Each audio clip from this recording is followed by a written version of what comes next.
اعتراضها در ولایت مختار کوهستانی بدخشان شب 28 و 29 نوامبر به انجام رسید و مردمی که در میدان اسماعیل سامانی در روبروی بنای حکومتی ولایت در مرکز شهر خروق از 25 نوامبر 4 روز باز تظاهرات می‌کردند پراکنده شدند.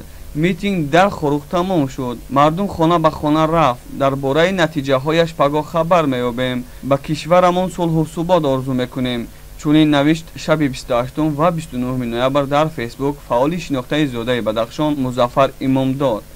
و اما منابع دیگر برخی نتیجه های به دست آمده در جریان مذاکرات روز 28 نوامبر بین نمایندگان مقامات و اعتراضگران خروق را افشا کردند. با گفته آنها مقامات چند طلب تظاهرگران را پذیرفتند و از جمله وعده دادند که اشتراکچیان اعتراضها را تعقیب نخواهند کرد. پاسگاه های اضافی را در خروق از بین میبردارند و علاقه موبیل و اینترنت را هم به زودی برقرار خواهند کرد.